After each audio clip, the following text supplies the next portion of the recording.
Tom Bradley had seen better days. The 45-year-old rancher stared at his empty wallet, then at the stack of unpaid bills on his kitchen table.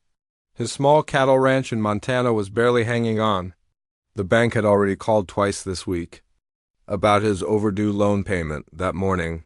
While drinking his third cup of black coffee, Tom heard something on the radio that caught his attention. The county was holding an auction for abandoned properties.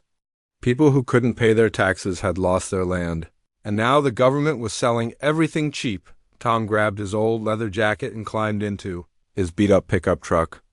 The drive to the courthouse took 3 hours, but he had nothing better to do.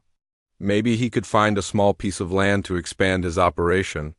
In his pocket, he carried his last $50. The courthouse steps were crowded with people holding clipboards and wearing fancy suits. Tom felt out of place in his worn jeans and dusty boots. These people looked like they had serious money to spend. He almost turned around and went home. The auctioneer was a loud man with a thick mustache. He rattled off property after property. Most sold for thousands of dollars. Tom watched his chances slip away with each sale. Then something strange happened. The auctioneer announced a 160-acre ranch with a house and barn. The minimum bid was just $1. Tom couldn't believe his ears. $1 for an entire ranch? There had to be a catch. "Property comes as is with all contents included," the auctioneer shouted. "Previous owner died in an accident. Property has been abandoned for over a year." People in the crowd whispered to each other. Tom heard words like cursed and bad luck.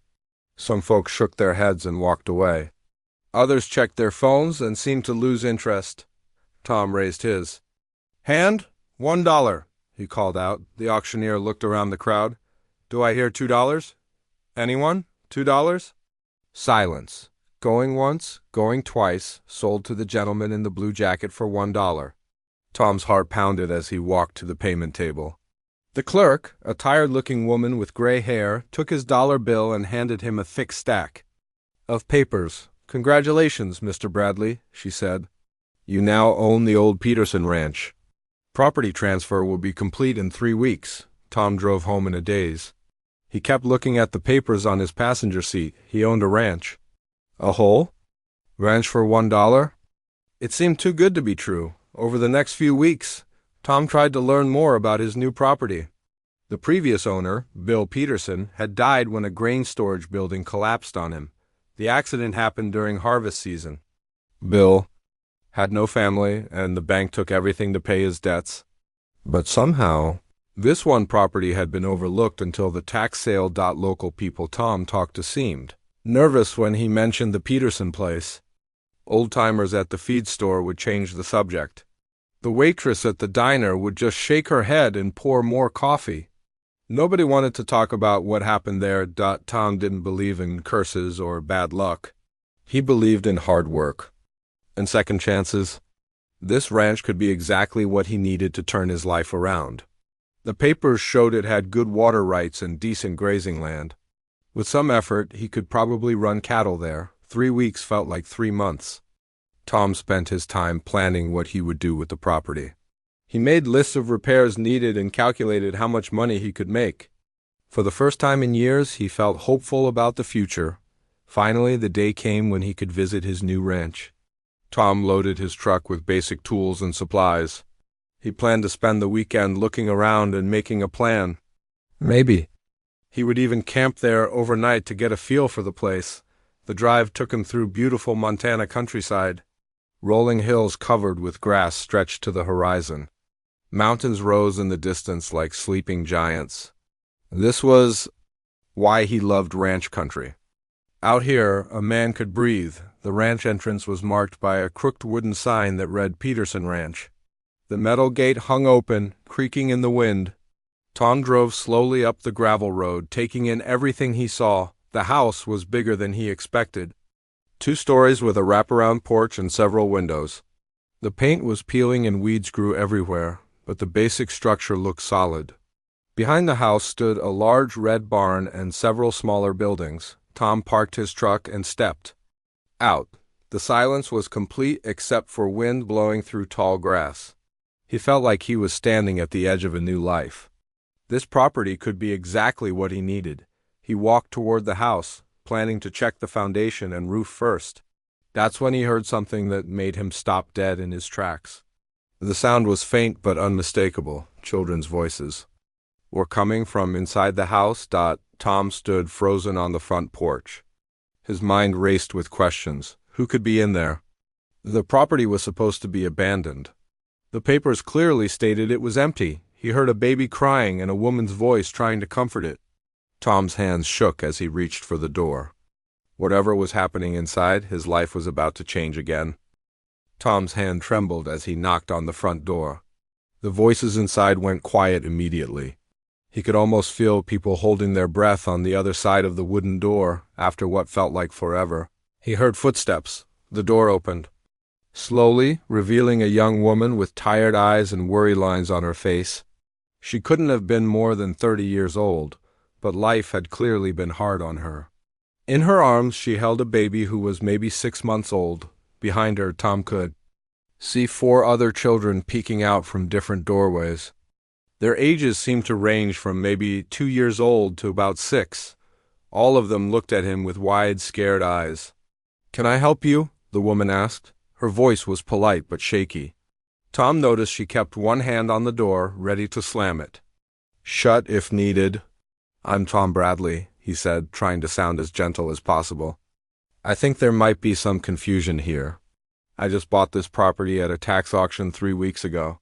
The color drained from the woman's face. She stepped back, pulling the baby closer to her chest. The children behind her seemed to sense trouble and moved closer to their mother. "You bought it?" she whispered. "But I thought, I hope ... Oh no." Tom saw tears starting to form in her eyes. He felt terrible, like he had just kicked a puppy. This was not how he had imagined his first day as a property owner would go.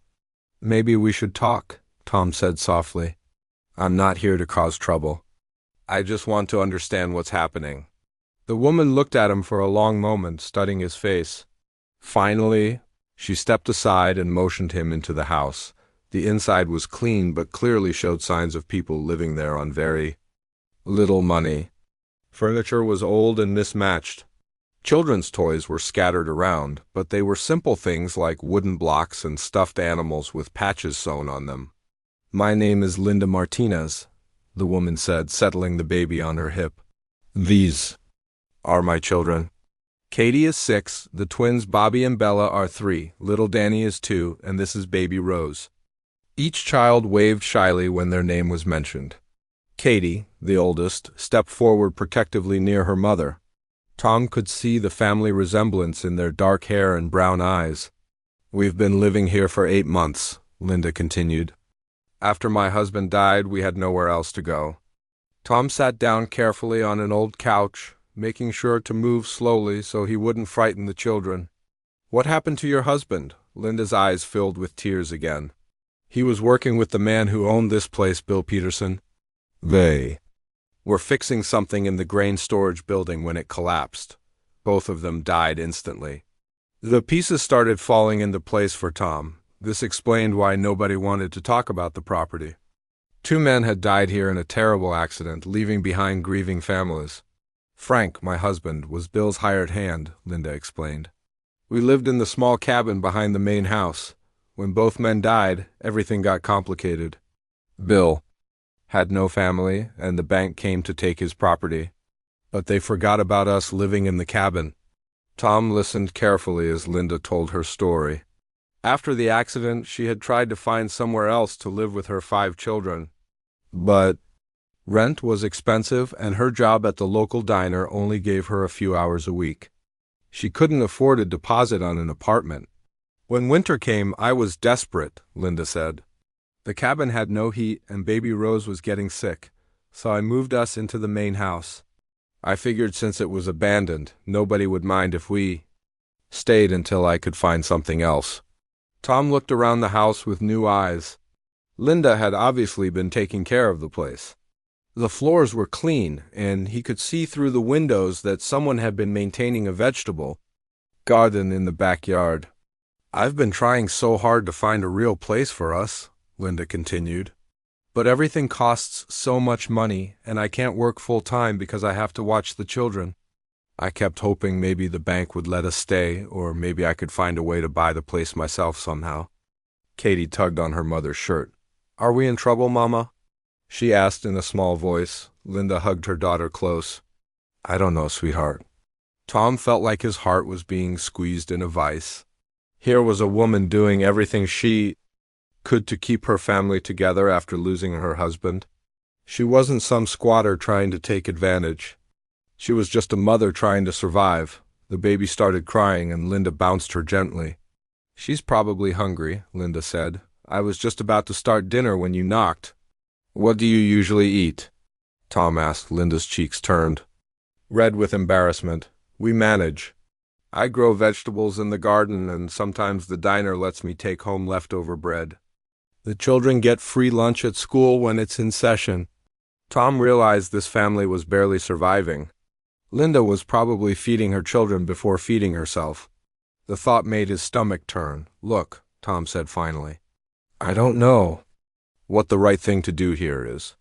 I bought this property legally, but I never expected to find a family living here. I need some time to think about this." Linda nodded, trying to look brave but clearly terrified. "I understand. How long do we have?" Tom looked at the 5 children staring at him with hope and fear in their eyes. Katie was holding baby Rose now, while Linda tried to comfort the crying twins. This was somebody's whole world, and he held it in his hands. "Let me sleep on it," Tom said. "I'll come back tomorrow morning and we'll figure something out." As Tom walked back to his truck, he could hear Linda trying to explain to her children that everything would be okay. But her voice was shaking, and Tom knew she didn't believe it herself. He sat in his truck for a long time before starting the engine. He had come here thinking he was getting a fresh start. Instead, he had found a problem that could change everything. Tom didn't sleep that night. He sat at his kitchen table, staring at the legal papers that proved he owned the Peterson Ranch. On paper, everything was simple. He owned the property, and Linda Martinez was trespassing. He had every right to call the sheriff and have her family removed immediately. But life wasn't that simple. Every time he closed his eyes, Tom saw those 5 children looking at him with fear and hope mixed together. He thought about little Katie trying to protect her mother and siblings. He remembered baby Rose crying in Linda's arms and how Linda had looked so tired and worried. Tom made coffee at 4 in the morning and sat on his porch watching the sunrise. He had been alone for so long that he had forgotten what it felt like to have someone depending on him. His ex-wife had left him 5 years ago, saying ranch life was too hard and too lonely. Since then, Tom had convinced himself he was better off alone, but seeing Linda struggle to care for 5 children by herself reminded him of something important. Sometimes people needed help, and sometimes helping others was the right thing to do, even when it was difficult. Around 8 o'clock, Tom drove to the diner where Linda worked. It was a small place with cracked vinyl seats and coffee that was too strong. A few local ranchers sat at the counter talking about cattle prices and whether. Tom ordered breakfast and watched Linda work. She moved quickly between tables, refilling coffee cups and taking orders. She smiled at customers and made polite conversation, but Tom could see the exhaustion in her eyes. This woman was working hard to support her family, and it still wasn't enough. When Linda brought Tom his eggs and toast, she looked surprised to see him. "You're back early," she said quietly. "We need to talk," Tom replied. "When do you get off work?" "In an hour. But I have to pick up the children from my neighbor who watches them." Linda's hands shook slightly as she poured his coffee. "Have you decided what you're going to do?" Tom looked around the diner. Other customers were watching their conversation with interest. Small towns loved gossip, and he knew this situation would be the talk of the county by lunchtime. "Let's discuss it at the ranch," Tom said. "I'll follow you there when you're done here." The drive back to the Peterson Ranch gave Tom more time to think. He had always been a practical man who made logical decisions. But this situation didn't have a logical solution that felt right. If he kicked Linda and her children out, where would they go? She clearly didn't have money for rent or a deposit on a new place. Winter was coming again, and 5 children needed a warm, safe place to live. But if he let them stay, what did that mean for his own plans? He had bought this property to restart his ranching operation. He needed to focus on making money and paying his own bills. Taking care of someone else's family wasn't part of his plan when they arrived at the ranch. Linda's children ran out to meet her. They seemed happy and carefree, playing in the yard like normal kids.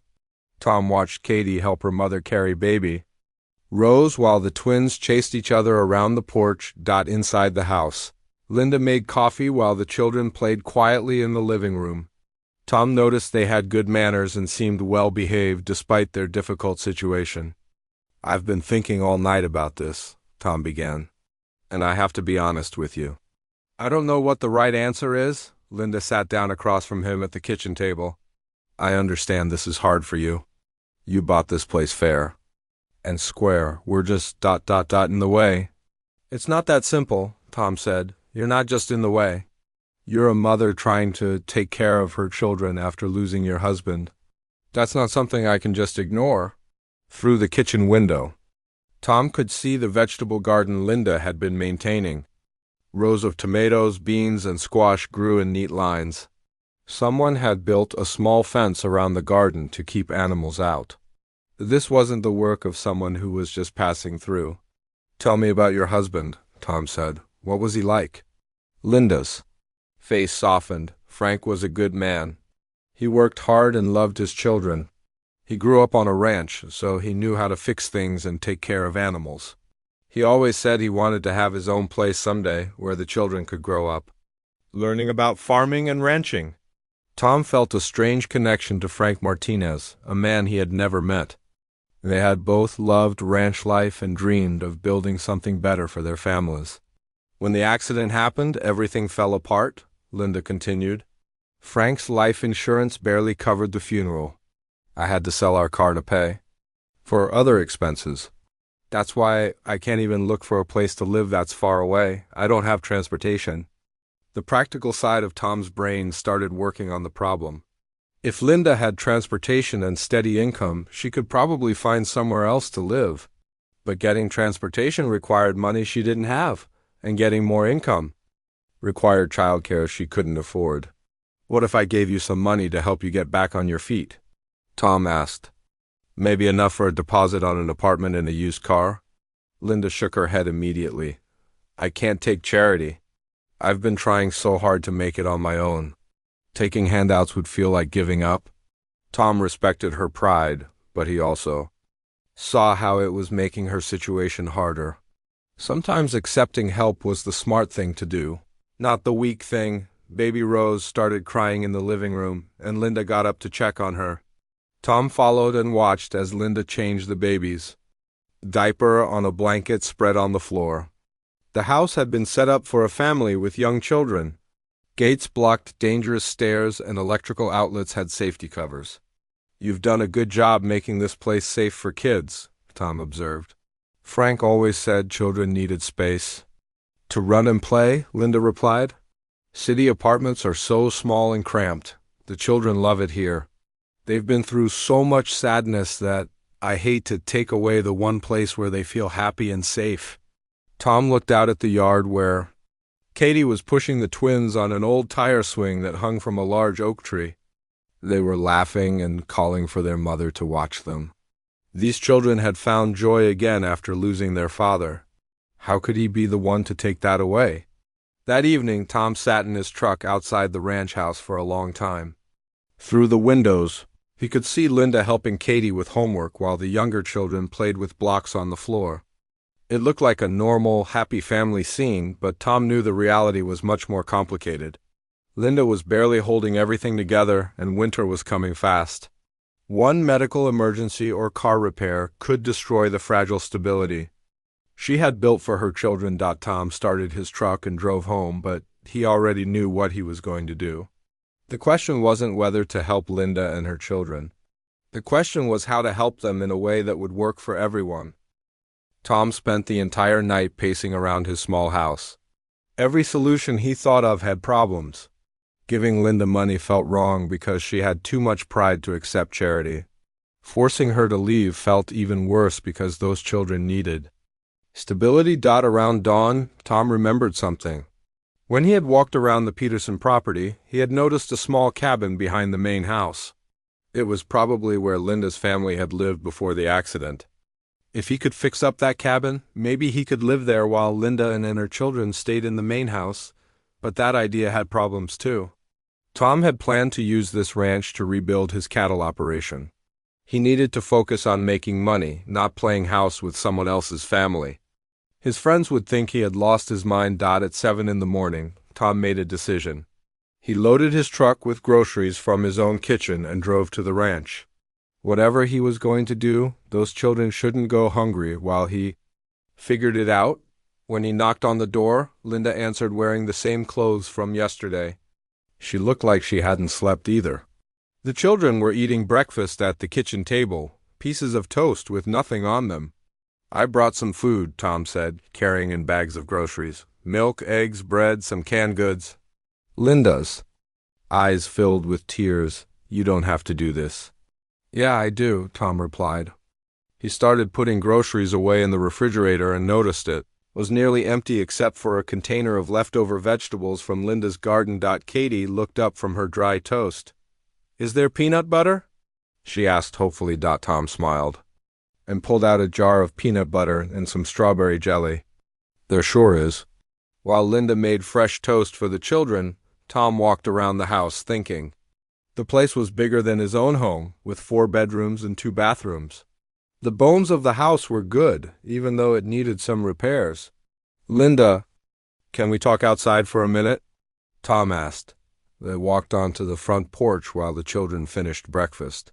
Tom could see the small cabin in the distance, almost hidden by trees. "I have an idea," Tom said, "but it's going to sound crazy." Linda waited for him to continue. "What if you and the children stayed here in the main house and I fixed up that cabin for myself? We could work together to run this ranch. You could help with things you know how to do, and I could teach the older kids about ranching." Linda stared at him like he had grown a second head. "You want to live in the cabin and let us keep the house?" "Just temporarily," Tom said quickly. "Until you get back on your feet? Maybe we could make this place profitable again.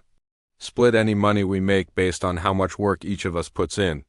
"Why would you do that?" Linda asked. "You don't even know us." Tom had been asking himself the same question all night.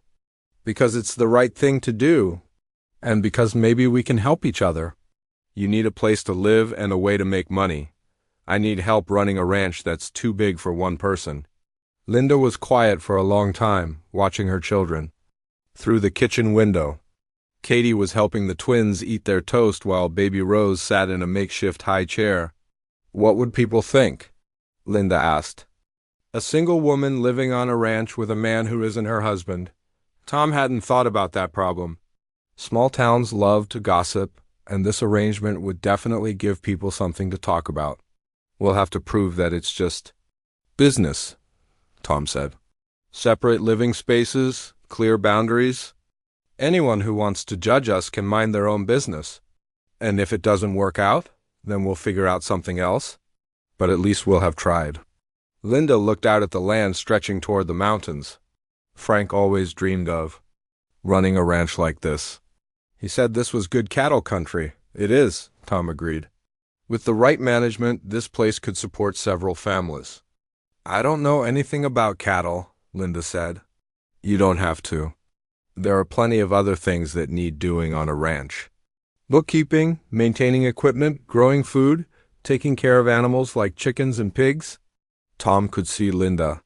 Thinking it over, he knew it was a big risk for both of them. Living and working together could go very wrong very quickly. "What about the children?" Linda asked. "Would they be safe around cattle and machinery? Rancher kids grow up around that stuff," Tom said. "It's probably safer than living in the city. And Katie's old enough to start learning responsibility." Through the window, they watched Katie cleaning up the breakfast dishes without being asked. She was a smart kid who had grown up fast because of her family situation. "Can I think about it for a day?" Linda asked. "Take all the time you need," Tom said. But winter's coming, and we need to get that cabin fixed up before it gets too cold.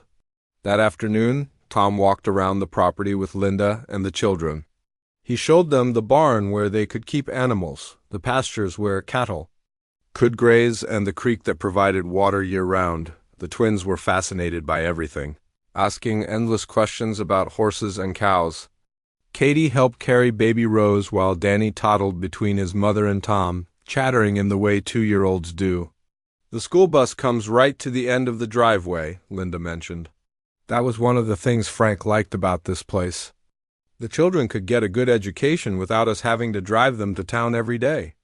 Tom hadn't thought about schooling, but it was obviously important to Linda. She wanted her children to have opportunities she maybe hadn't had when they reached the old cabin.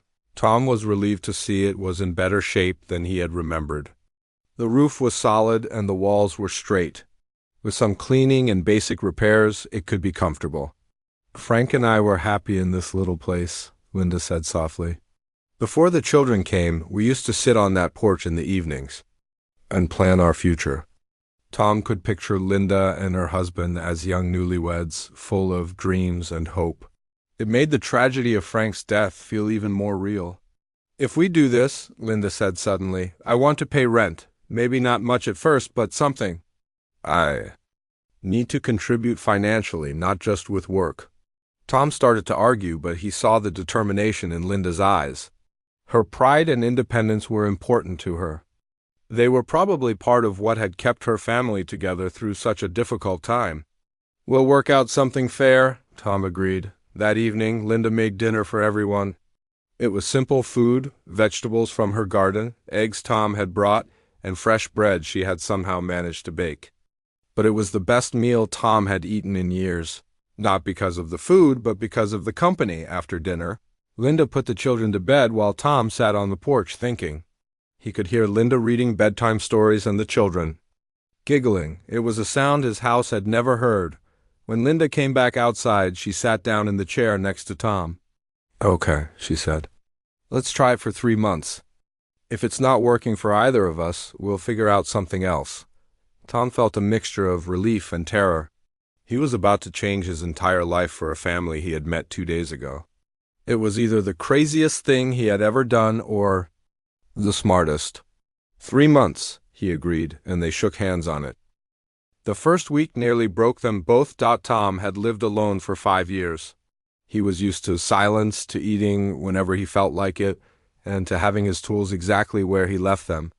Suddenly, his world was filled with constant noise, children asking questions every 5 minutes and babies crying at all hours. On Tuesday morning, Tom woke up at 5 o'clock as usual and discovered that someone had used all the hot water.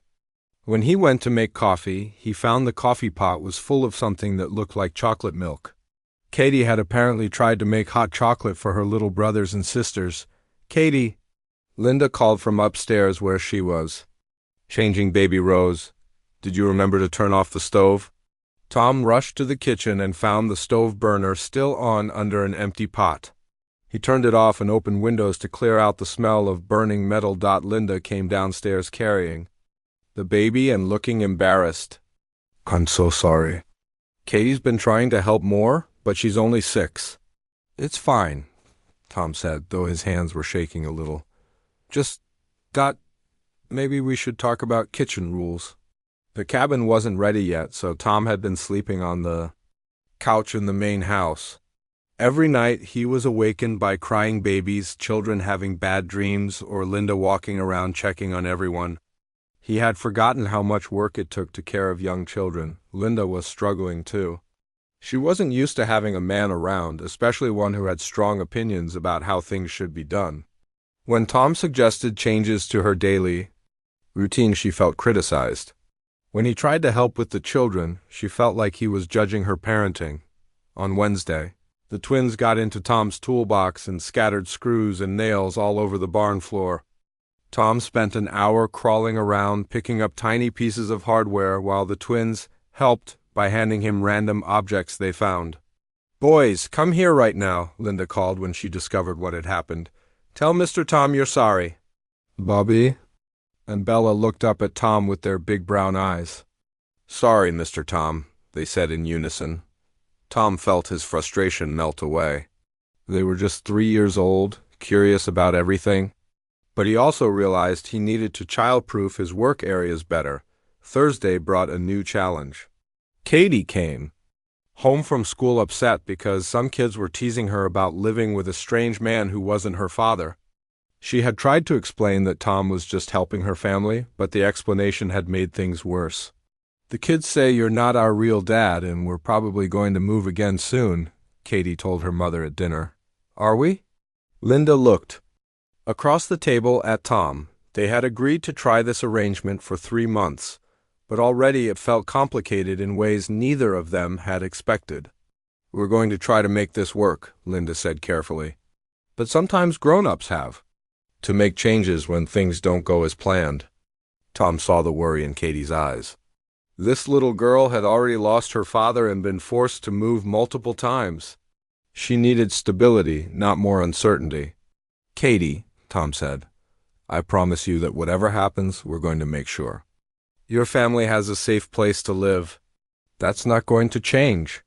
Friday morning, Linda burned breakfast because baby Rose was teething and crying constantly. Tom tried to help by walking around with the baby while Linda cooked, but Rose cried even louder when Tom held her. "She doesn't know you yet," Linda explained, taking the baby back. "Children this age are afraid of strangers." Tom felt hurt, even though he knew Linda was just stating a fact. He had hoped the children would warm up to him faster. The weekend brought new problems. Tom wanted to start working on ranch improvements, but he couldn't concentrate with children running around. When he tried to repair a fence, the twins followed him and asked questions about every tool he used. "Why is that hammer so big? What does that wire do? Can we help? Can we hammer something?" Tom's patience finally snapped. "No, you cannot help. This is dangerous work and I need to concentrate." The twins' faces crumpled and they ran crying to their mother. Tom immediately felt terrible. But the damage was done. Linda found Tom in the barn an hour later, aggressively organizing tools. "That didn't need organizing." "They're just curious," Linda said. "They've never been around someone who knew how to fix things." "I know," Tom replied. "I'm not used to having kids around when I work. Everything takes twice as long." "Maybe we need better systems," Linda suggested. "Times when you can work without interruption and times when the children can be involved." That evening they sat down together after the children were in bed and made lists. Times when Tom could work alone. Chores that children could help with safely. Rules about touching tools and equipment. "This is harder than I thought it would be," Linda admitted. "Yeah," Tom agreed. "But maybe that's normal. I've never lived with children before. And I've never lived with anyone except Frank since the children were born. We're all learning." Sunday morning brought a small breakthrough. Katie asked if she could help Tom feed the chickens. Tom showed her how much food to scatter and how to check for eggs. Katie was serious and careful, following his instructions exactly. "My daddy used to have chickens," Katie said. "He taught me how to hold them without scaring them." "Would you like to be in charge of the chickens?" Tom asked. "That could be your special job." Katie's face lit up. "Really? My own job? Really? The chickens need someone responsible to take care of them." From that moment, Katie checked on the chickens every morning and evening. She collected eggs carefully and kept track of how many each hen laid. Tom realized that giving the children specific responsibilities might help them feel more secure about living on the ranch. The second week was better. Tom moved into the cabin, which gave everyone more space and privacy. Linda established quiet times when the younger children had to play in their rooms, giving Tom uninterrupted work periods. Tom started teaching the older children about ranch safety. Katie learned to recognize dangerous tools and to keep her little brothers and sister away from them. The twins learned that they could watch Tom work from a safe distance, but they had to ask permission before approaching. Slowly, they began to find rhythms that worked for everyone. Linda cooked breakfast early so Tom could eat before starting his work. Tom saved indoor projects for evenings when the children could help or watch. Baby Rose gradually got used to Tom being around. She stopped crying every time he entered the room. Though she still preferred her mother for comfort, the biggest surprise was how much Tom enjoyed teaching the children about ranch life. Katie was eager to learn everything from animal care to basic carpentry. Even the twins could help with simple tasks like collecting eggs or carrying tools. "You're good with them," Linda observed one evening as they watched Tom show Katie how to properly hold a hammer. "They're good kids," Tom replied. "They just needed someone to pay attention to them." By the end of the second week, Tom realized something important. His life had become much more complicated, but it had also become much more interesting. Instead of spending evenings alone watching television, he was helping with homework, reading bedtime stories, and planning projects that would make the ranch better for everyone. The arrangement still felt fragile and uncertain, but it was starting to feel like it might actually work. October brought the first real test of their unusual arrangement. Tom woke up one morning to find snow covering the ground and more falling heavily from gray clouds. Montana winters could be brutal, and this early snowfall was a warning that the worst was still coming. When he walked to the main house for breakfast, Tom found Linda pacing the kitchen floor with baby Rose, who was burning up with fever. The baby's cheeks were bright red, and she was crying in a way that made Tom's stomach clench with worry. "She's been like this since 3 a.m, Linda said. Her voice was tight with fear. "I've tried everything, but her fever won't break." Tom looked out the window at the snow, which was falling so hard he could barely see the barn. The radio had warned about a major storm system moving through the area. Roads would be dangerous, maybe impossible to travel. "We need to get her to the hospital," Tom said. "In this weather?" Linda's eyes were wide with panic. "The roads to town are probably already blocked." Tom had lived in Montana long enough to know Linda was probably right. The main highway often became impassable during heavy snowstorms, especially the winding section through the mountains between the ranch and town. "We have to try," Tom said. "My truck has 4-wheel drive and snow chains." While Linda bundled up the baby and gathered supplies, Tom prepared his truck for the dangerous drive. He loaded extra blankets, food, water, and emergency supplies in case they got stuck somewhere. The other children watched with worried faces as their mother rushed around gathering things. "Is baby Rose going to be okay?" Katie asked, her voice small and scared. "She's going to be fine," Tom told her, hoping he was right. "But your mom and I need to take her to see a doctor. Can you be the big sister and help watch your brothers?" "And sister?" Katie nodded seriously. "I can make them lunch and read them stories." Tom's neighbor, Mrs. Peterson from the next ranch over, arrived just as they were ready to leave. Linda had called her despite the early hour, and the older woman had driven through the storm to help with the children. "You two get going," Mrs. Peterson said, taking charge immediately. "These little ones will be fine with me." The drive to town was terrifying. Tom's truck slipped and slid on the icy roads, and several times he wasn't sure they would make it. Around mountain curves, Linda sat in the passenger seat holding baby Rose, murmuring prayers and encouragement to her daughter. "Talk to me," Tom said during one particularly scary stretch of road. "Tell me about when Rose was born." Linda's voice was shaky, but she told him about the spring day when Rose arrived 3 weeks early. How Frank had been so excited to have another daughter that he cried when he first held her. How the older children had argued over who got to help take care of the new baby. Talking helped both of them stay calm during the 2-hour drive that normally took 45 minutes. When they finally reached the hospital, Tom felt like he had been holding his breath for hours. The emergency room. Doctor examined Rose quickly and determined she had a serious ear infection that had spread. She needed strong antibiotics and careful monitoring. Linda wouldn't leave Rose's side, so Tom sat in the uncomfortable waiting room chairs and thought about how much everything had changed 6 weeks ago. This woman and her children had been strangers. Now he was driving through a blizzard at dawn because one of them needed help.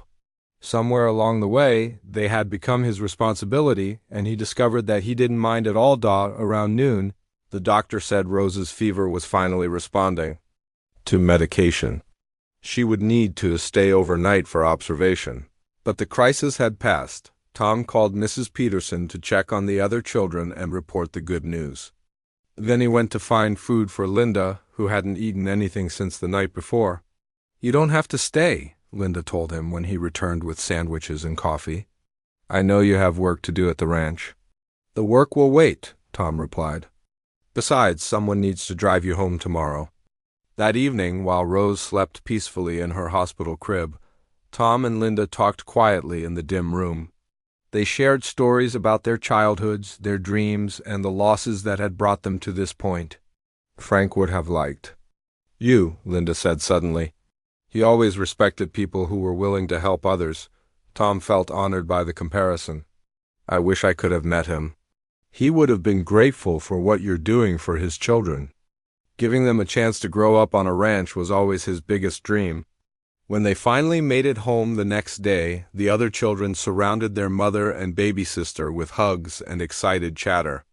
Katie had been wonderful with her siblings, Mrs. Peterson reported. She had kept everyone fed and entertained during the long, worried hours. "You did a great job taking care of your family," Tom told Katie.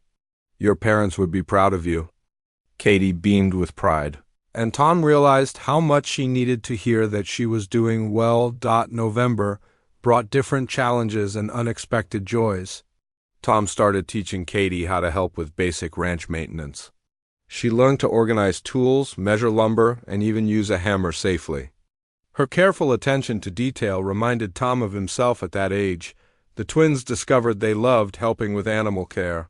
They were fearless around the chickens and goats Tom had bought to expand the ranch operation. Bobby had a natural talent for calming nervous animals, while Bella loved making sure everyone had fresh water and food. Even little Danny found ways to help.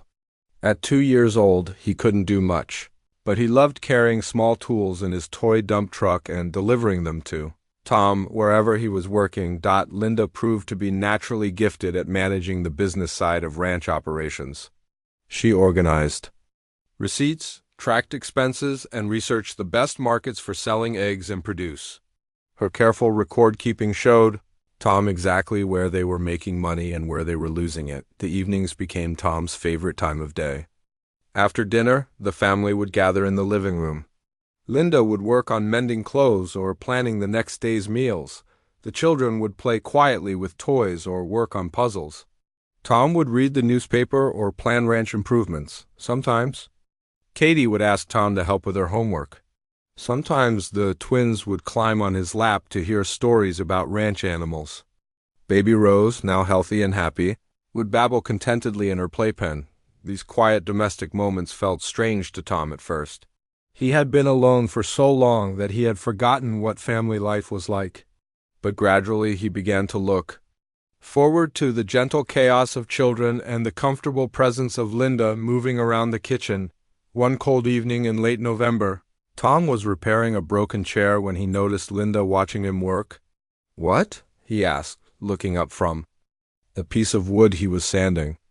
"Nothing," Linda said, but she was smiling. "It's just nice to have someone around who can fix things." Frank was good with his hands too. Tom felt a warm feeling spread through his chest. Being compared to Frank felt like the highest compliment. Linda could give him as winter deepened. Tom realized that their 3-month trial period was almost over. He and Linda would need to decide soon whether to make their arrangement permanent or start planning for Linda and the children to move somewhere else. But when Tom imagined the house without Linda's cooking smells and the children's laughter, he felt an emptiness that surprised him. Somewhere in the middle of shared meals and emergency hospital trips and quiet evenings, these people had become more than tenants or business partners. They had become family. Spring arrived early that year, melting the snow and bringing new life to the ranch. Tom stood in the doorway of the barn, watching Katie teach the twins how to collect eggs without frightening the chickens. The children had grown so much over the winter, not just in size but in confidence and responsibility. "Gentle, Bobby," Katie instructed her little brother. "Remember, we're visitors in their house." Tom smiled. Katie was turning into a natural teacher just like her mother. Linda had been working with all the children on reading and basic math during the long winter evenings, and their progress amazed him. The ranch was thriving too. Linda's careful financial planning had helped them make smart decisions about which animals to buy and which crops to plant.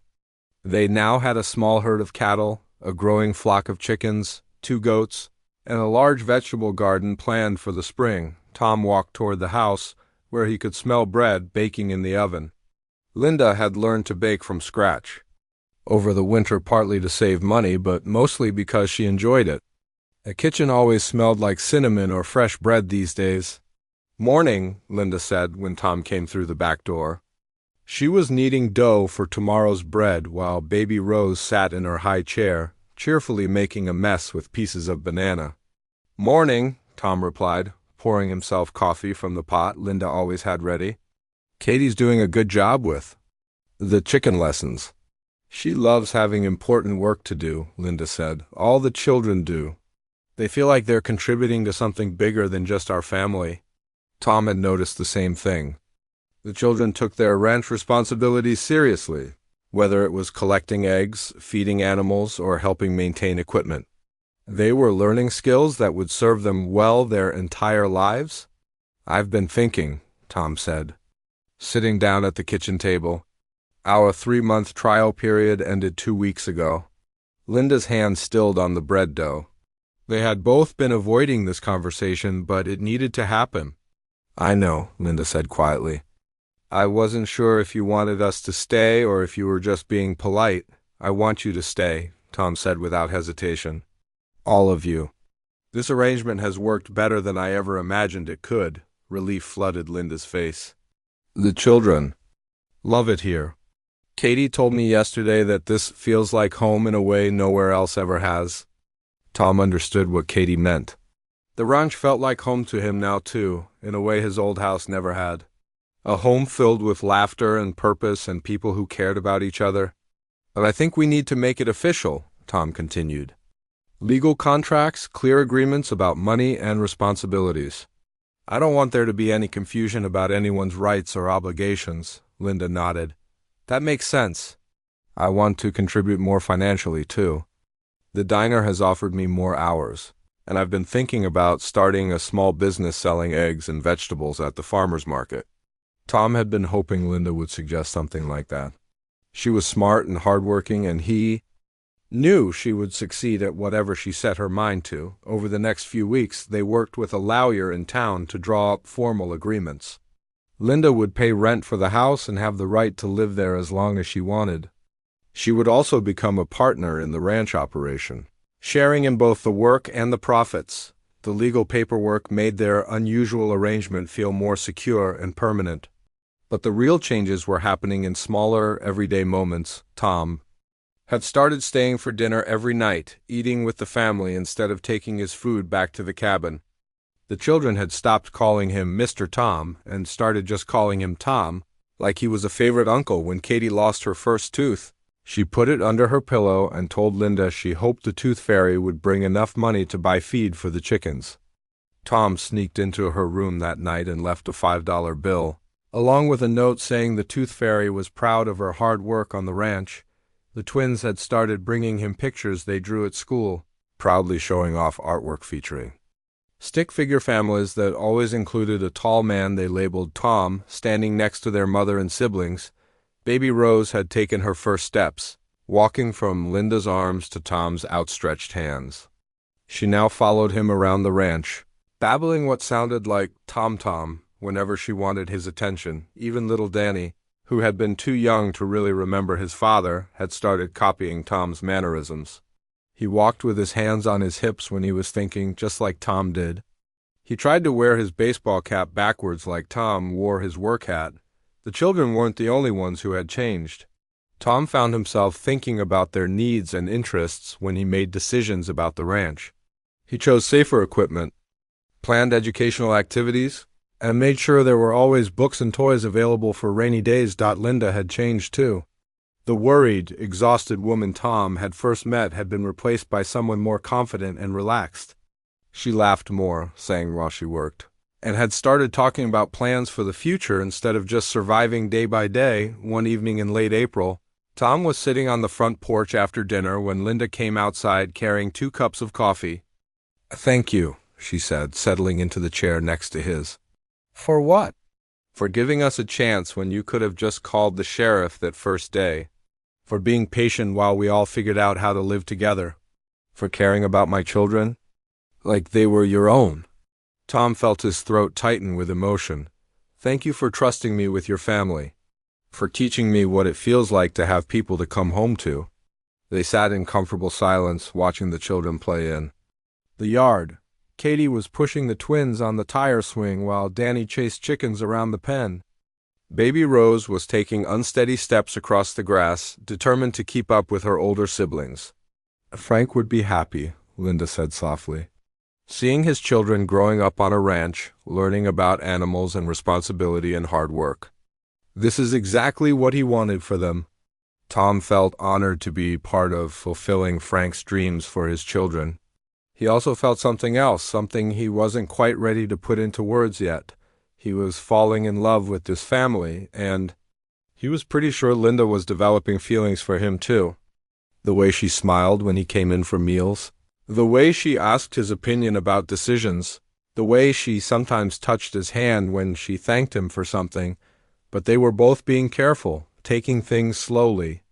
They had built something good together, and neither wanted to risk destroying it by moving too fast. As summer approached, Tom started making plans for improvements to the ranch. A new barn, better fencing, maybe even a small pond for the animals. But more than that, he was making plans for a future that included Linda and her children. For the first time in years, Tom was excited about what tomorrow might bring. 1 year after Tom bought the Peterson Ranch for $1, he stood in the same spot where he had first heard children's voices coming from inside the house. But everything was different now. The ranch was thriving beyond his wildest dreams. Their small cattle herd had grown. The vegetable garden produced enough food to sell at 3 different farmers' markets. And Linda's egg business was so successful that she could barely keep up with demand. More importantly, the house was filled with the sounds of a happy, secure family. Children's artwork covered the refrigerator, toys were scattered in every room, and the kitchen table was usually covered with homework, coloring books, and craft projects. Tom had moved back into the main house 6 months earlier, officially, sharing the space with Linda and the children. They had separate bedrooms, but they shared meals, chores, and all the daily decisions that came with running a ranch and raising children. The kids had grown so much that Tom sometimes couldn't believe. They were the same frightened children he had met a year ago. Katie, now 7, could handle most of the chicken care by herself and was learning to help with the cattle. She was reading at a level 2 grades above her age and loved helping Tom with basic carpentry projects. The twins, Bobby and Bella, had turned 4 and were full of energy and curiosity. Bobby had developed an amazing ability to calm nervous animals, while Bella had inherited her mother's talent for organization. She kept track of which chickens laid the most eggs and reminded everyone when animals needed fresh water. Danny, now 3, followed Tom everywhere and tried to copy everything he did. He had his own child-sized tools and helped with ranch maintenance by carrying small items and holding flashlights. His vocabulary had exploded over the past year, and he called Tom "my Tom" as if Tom belonged specifically to him. Baby Rose, who was now walking and talking, had become the ranch mascot. She fearlessly approached animals twice her size and chattered constantly to anyone who would listen. Her first clear word had been Tom, which had made both Tom and Linda cry happy tears. The local community had gradually accepted their unusual family arrangement. At first, there had been whispers and judgmental looks when they appeared together in town, but actions spoke louder than gossip, and people could see that the children were thriving and the ranch was successful. Mrs. Peterson, their neighbor, who had helped during Rose's medical emergency, had become like a grandmother to the children. She often stopped by with homemade cookies and stayed to help with canning vegetables or mending clothes. The pastor at the local church had welcomed them as a family, regardless of their legal status. The children attended Sunday school and participated in holiday programs, with Tom and Linda working together as volunteer helpers. On a warm evening in late summer, exactly 1 year after their first meeting, Tom was teaching Katie how to change a tire on his truck when Linda called them in for dinner. "Can we finish this tomorrow?" Katie asked. "I want to learn the whole thing." "Absolutely," Tom said. "A rancher needs to know how to fix anything that breaks." At dinner, the conversation was the usual cheerful chaos of a family with young children. The twins argued about whose turn it was to feed the goats. Danny announced that he had taught one of the chickens to come when he called, and Rose banged her spoon on her high chair tray to get attention. "I have something I want to talk to everyone about," Tom said, when the meal was finished and the dishes were cleared away. The children looked at him with curious faces. Linda, who had been expecting this conversation, smiled encouragingly. "As you all know, it's been exactly 1 year since I bought this ranch and found your family living here," Tom began. "It's been the best year of my life." "Mine too," Katie said immediately. "This is the best home we've ever had." "Well, I was thinking it might be time to make our family official," Tom continued. "Linda, would you marry me?" The room erupted in excited shouts from the children. "Yes, yes," the twins chorused. Katie clapped her hands and bounced in her seat. Even Danny seemed to understand that something wonderful was happening. Linda's eyes filled with tears, but she was smiling. "Yes," she said simply, "I would love to marry you." Tom had been carrying the engagement ring in his pocket for weeks, waiting for the right moment. It wasn't a fancy ring, his budget was still tight, but Linda gasped when she saw it. "It's perfect," she said, as Tom slipped it onto her finger. "Can we have a wedding with a big cake?" Bella asked. "Can I wear a fancy dress?" Katie wanted to. "No, will Tom be our real daddy now?" Danny asked. Tom looked around the table at these 5 children who had become his world. "I'd like to adopt all of you, if that's okay with your mom and with you. That would make me your legal father." The children's enthusiastic agreement was immediate and loud. Even baby Rose seemed to understand the excitement, clapping her hands and babbling happily. They planned a simple wedding for early fall, when the harvest work would be finished and they could take a few days to celebrate. The ceremony would be held right there on the ranch, with friends and neighbors invited to witness their commitment to each other. Linda wore a simple white dress that she had sewn herself, with wildflowers from their own garden in her hair. Tom wore his best suit, the same one he had worn to the tax auction where this whole story began. Katie served as maid of honor, carrying a bouquet of flowers she had picked that morning. The twins were ring bearers, taking their job very seriously as they walked slowly down the makeshift aisle. Danny scattered flower petals with great enthusiasm, and baby Rose was carried by Mrs. Peterson, who had become an honorary grandmother. When the pastor asked if anyone objected to the marriage, 4-year-old Bobby raised his hand and said, "I object to waiting any longer for cake." The entire crowd burst into laughter, and Tom knew this was exactly the kind of family moment he wanted to remember forever. After the ceremony, there was dancing in the barn and a potluck dinner that featured vegetables from their garden and beef from their own cattle. The children ran around with their friends, high on sugar and excitement, while the adults shared stories and offered advice for the new family. As the evening wound down and guests began to leave, Tom found himself standing in the same spot where he had first knocked on the door a year ago. But now he was surrounded by his wife and children, on land that had become profitable and productive, in a life that felt complete in ways he had never imagined possible. "No regrets about that $1 purchase?" Linda asked, slipping her hand into his. Tom looked around at the ranch they had built together, at the children who were now legally his own, at the woman who had become his partner in every sense of the word. "Best investment I ever made," he said. "Though it turns out the dollar wasn't the real cost." "What was?" Linda asked. "Opening my heart to let you all in," Tom replied. "That was the scary part, but it was also the part that made everything else possible." Years later, when people asked Tom about the ranch he bought for $1, he would tell them about the business side, the cattle operation, the successful egg business, the profitable vegetable sales. But he always ended the story the same way. The dollar bought him the land, but finding Linda and her children taught him something much more valuable. Sometimes the best things in life come disguised as problems that need solving. Sometimes helping other people is really just helping yourself find the life you were meant to live, and sometimes, when you open your door to strangers, you discover they're actually family who just took a long time finding their way home.